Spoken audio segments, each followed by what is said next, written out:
Today on BRS TV we have a demonstration on how to build screen tops for your aquarium. These will stop the fish from jumping out and have very little impact on light penetration. Most of us would like to have a top on our aquarium to prevent fish like gobies, dartfish, eels, or wrassies from jumping out. However, the available options are pretty poor.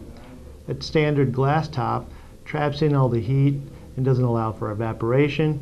It also gets covered in salt creep and hurts light penetration. Some people will use egg crate. However, the egg crate will also hurt the light penetration, and it tends to send down a grid shadow across the entire tank. A couple years ago I came across a thread on Reef Central called Clear Mesh Top by RC member Jim Flies. He created this easy to build top for aquariums using clear netting and simple screen framing. As you can see, it does exactly what we need to do. It doesn't block very much light, and it will keep even the smallest fish in if you're using 1/4 inch netting like this one.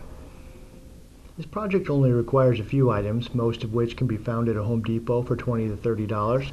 First item is just some window screen framing.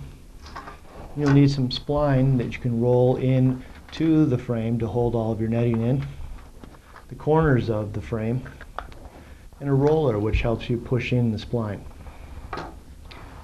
For netting, you can use bird netting, which is available at Home Depot. It creates these 1/2 inch squares that you can roll in. It does a pretty good job. However, if you like, at Bulk Resupply we do stock some clear netting. This is pretty hard to find locally, so that's why we stock it here. Comes in 1/4 inch as well as 1/2 inch. 1/4 inch is really good for small fish like dartfish. I have it on our tank because we have a dwarf eel in there that I feel could get through the 1/2 inch. However, if you're just trying to hold in larger wrassies, the 1/2 inch would probably be good. Assembling the framing is really easy. All you need to do is measure the inside lip of your aquarium. Make sure to account for the corners, and then cut the framing to the length that you require. The corner simply slides into the end, and you can assemble into your square.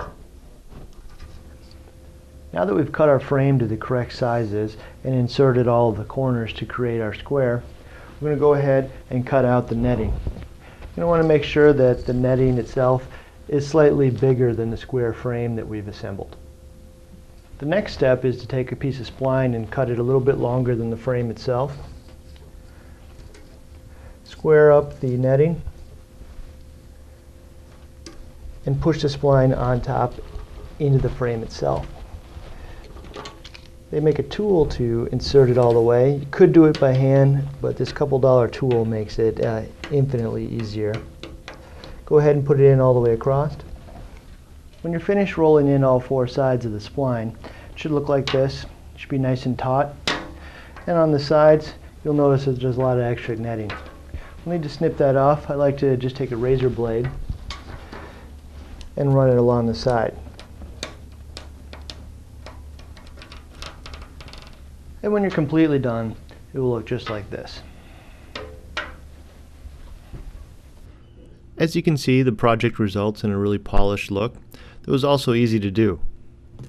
I'd recommend this project to anyone who's looking for an attractive solution to keep the fish in the tank while blocking a minimal amount of light.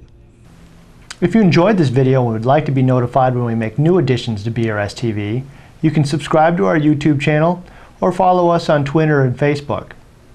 For YouTube, double-click on the video itself, which will open up a new window with our YouTube homepage. Locate and click on the subscribe button. You can find our Twitter and Facebook pages in the lower left-hand corner of our site. If you sign up for either of these, you also get updates on new products, specials, and other things the BRS team is doing. For Facebook, hit the like button up top, and for Twitter, you can hit the follow button. Thank you for watching BRS TV.